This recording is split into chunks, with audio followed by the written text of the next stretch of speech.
0세부터 100세까지 모두 다 책 읽는 다울 책사랑방입니다. 2020 시민제한 공모 지원사업 홍성인물 세상 밖으로 다시 태어나다.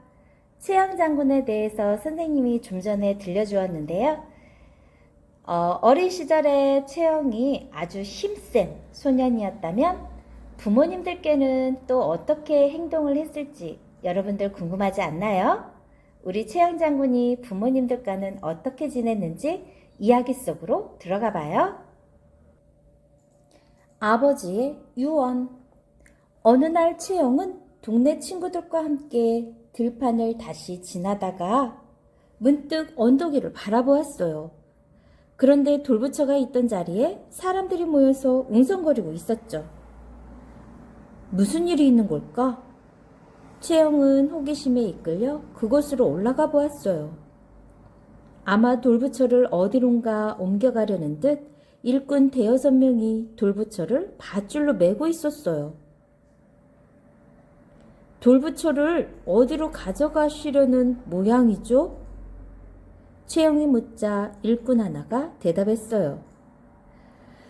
김부자 댁으로 가져가려는 거라네. 김부자 댁으로요? 김부자 댁 늘 안으로 옮겨다 놓으려고 한대. 김부자께서 부처님에 대한 공경심이 얼마나 큰지 유명하지 않나? 아, 그랬군요. 그러나 소년 최영은 이 돌부처 하나 옮기는데 장정 대여섯 명이나 달려들어 땀을 뻘뻘 흘리는 모양이 우스워 보였어요. 이때 김부자가 헐레벌떡 언덕 위로 뛰어 올라왔어요. 아직 준비가 안 됐나? 예, 밧줄로 다 메어 놓았습니다. 어서들 나르도록 하지. 하늘이 잔뜩 찌푸린 걸 보니 비가 곧 쏟아질 모양이니까 내 품삯은 두둑히 주겠네. 네, 염려 마십시오 어르신. 일꾼들은 김부자의 말을 듣고 더욱 힘을 내어 밧줄을 끌기 시작했어요. 이 모습을 물끄러미 바라보고 있던 소년 최영은 생각했죠. 돌은 사람의 힘으로 움직이지만 사람의 마음을 움직이는 데에는 사람의 힘보다 돈의 힘이 더 크구나. 김부자는 노인이라서 작은 돌멩이 하나도 들 기운이 없지만 품삯을 두둑히 주겠다는 말 한마디로 덩치 큰 사람들이 신이 나서 무거운 돌부처를 옮기도록 만들었으니 말이에요. 그동안 동네 아이들에게 힘센 장사라는 말을 들을 때마다 은근히 우쭐했던 자신을 생각하니 갑자기 기운이 쭉 빠지는 것 같았죠. 집으로 돌아오는 아들의 축 늘어진 모습을 본 최영의 아버지는 의아스러워 물었어요. 밖에서 무슨 일이 있었느냐?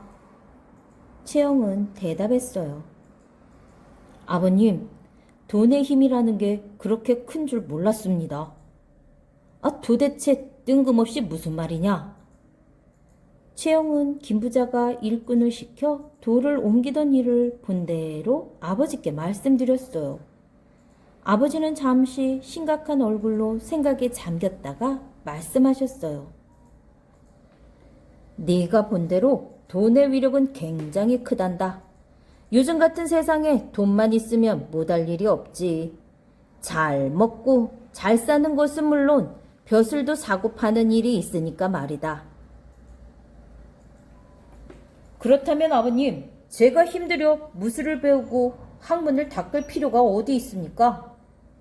차라리 지금부터 돈을 버는 재주를 배우는 게 낫지 않습니까? 아들의 말을 들은 아버지는 엄숙하게 말씀하셨어요. 잘 듣거라.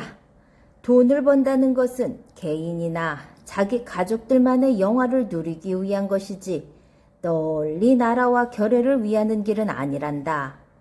사람이 돈에 욕심을 내기 시작하면 남에게 피해를 주는 일도 하게 마련이다. 남이야 어떻게 되든지 자신만 잘 살면 된다는 것은 옳지 못한 생각이야. 그러나 평소에 힘을 기르고 무술을 닦아두면 장차 나라에 큰일이 생겼을 때 나라와 백성을 지킬 수 있지 않겠느냐. 그렇지만 아버님, 누구든 돈의 유혹을 받으면 뿌리치기가 어려운 법 아닙니까? 제법 어른스러운 의견을 내는 아들을 대견하게 여기며 아버지는 이렇게 말씀하셨습니다. 그러니까 돈을 보거든 돈으로 생각하지 말도록 해야 한다. 차라리 땅바닥에 굴러다니는 돌덩이라고 생각하도록 해라. 황금 보기를 돌같이 하라는 말이다. 예, 명심하겠습니다. 이제야 채영은 돈의 힘이 어떤 것인지 그 참된 뜻을 알 것 같았습니다. 그로부터 얼마 지나지 않은 어느 날 여느 때처럼 채영은 동네 친구들과 무술 연습을 하고 집에 돌아왔어요. 그런데 집안 분위기가 심상치 않았습니다. 쥐죽은 듯 고요하고 뭔가 슬픈 기운이 감돌고 있었습니다. 아버님, 돌아왔습니다. 그러나 아버지의 대답이 들리지 않았어요. 무슨 일일까 불길한 예감이 들어 방에 들어가 보니 아버지는 병이 나 아랫목에 누워 계시고 온 가족이 근심에 찬 얼굴로 둘러앉아 있었어요. 그날부터 채영은 아버지 곁에 붙어 앉아 정성껏 간호를 해드렸습니다. 여기 보이는 건 최영 장군이네요. 인왕산 국사당 벽에 걸려있는 무속신 그림이래요. 국사당은 민간 신앙에서 무속신을 모셔놓은 집, 당집으로 요란한 구판을 벌이기 쉽도록 민가에서 멀리 떨어진 산속에 마련되어 있어요. 내부에는 화려하게 채색된 각종 무신도가 걸려있대요.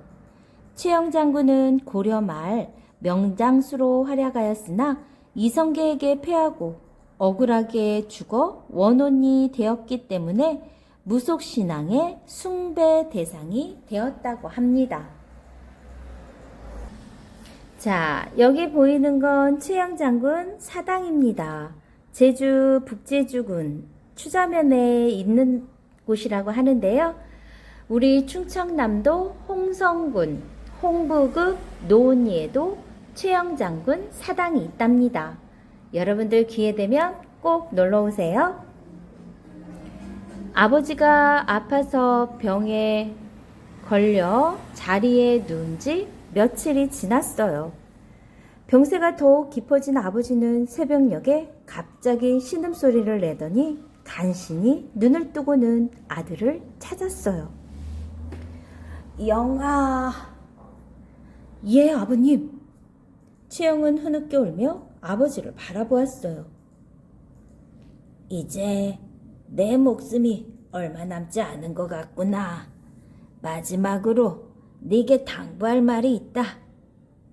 우리 집안이 조상 대대로 나라에 충성한 가문이라는 것을 결코 잊지 말도록 해라. 고려는 지금 몹시 어려운 처지에 놓여 있어. 어느 때보다도 훌륭한 인물이 필요하단다. 전에도 말한 것처럼 절대로 황금의 눈이 멀어 남에게 피해가 되는 일을 해서는 안 되느니라. 황금 보기를 돌같이 해라. 알아들었느냐? 예, 알겠습니다. 아버님의 말씀을 가슴 깊이 새겨두고 오직 나라와 결애를 위해 이 한 몸을 바치겠습니다. 오냐, 이제야 내가 마음 놓고 눈을 감을 수 있겠구나. 가슴에 품었던 말씀을 다하신 아버지는 평화로운 얼굴로 숨을 거두었습니다. 자, 황금 보기를 돌같이 하라.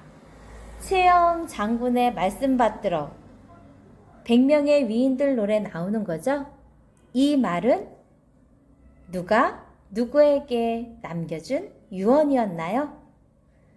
여러분들도 돈이 다라고 생각하겠지만 이 세상을 살아가는 데는 물론 돈도 필요해요.